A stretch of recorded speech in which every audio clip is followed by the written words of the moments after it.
งานสามสร้างคือเส้นทางความศรีวิไลเป็นเส้นทางสว่างไสวในบาทเดียวใหม่สู่ความเจริญนับวันหุ่งใสสามสร้างก้าวไปสู่เส้นทางเดินพร้อมเพียงใจทุกเผ่าก้าวเดินภาษาเจริญหุ่งเฮืองวิไลเวียกงานสามสร้างคือเส้นทางลาวหุ่งเฮืองสีทุกเผ่าชนร่วมสามัคคีมีก้อนกำลังภาษาก้าวไปที่ผมหอมแห้งภาษาเข้มแข็งก้าวสู่หลักใส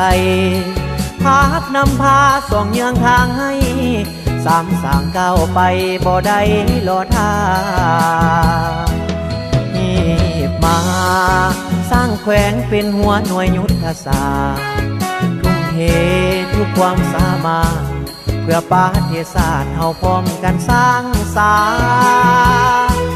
างเมืองเข้มแข็งพร้อมกันออกแข่งให้เดินก้าวหน้าสร้างบ้านเป็นหัวหน่วยพัฒนาภาษาภาษามีเข้มแข็งจับมือกันเข้าเฮาทุกคนจงพร้อมเพียงใจอุทิศตนหยาดเหงื่อแห้งกายพร้อมกันก้าวไปสร้างสาผัวแปลงวิทย์ทุกวิทยาพ้นความลำบากเฮาต้องออกแห่งสามัคคีทนโฮมห่วมแหงสามสร้างเข้มแข็งจนชั่วนิรันดร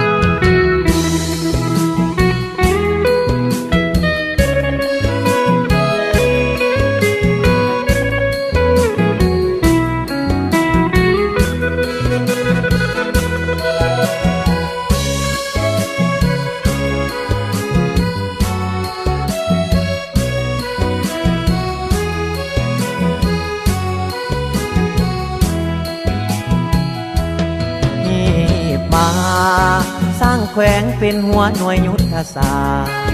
ทุ่มเททุกความสามารถเพื่อประเทศชาติเฮาพร้อมกันสร้างเมืองเข้มแข็งพร้อมกันออกแข่งให้เดินก้าวหน้าสร้างบ้านเป็นหัวหน่วยพัฒนาภาษามีเข้มแข็งจับมือกันเข้าเฮาทุกคนจงพร้อมเพียงใจ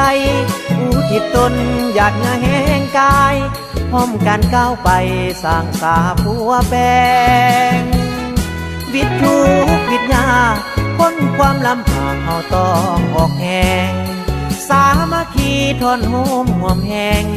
สามสร้างเข้มแข็งจนชั่วนิรันดร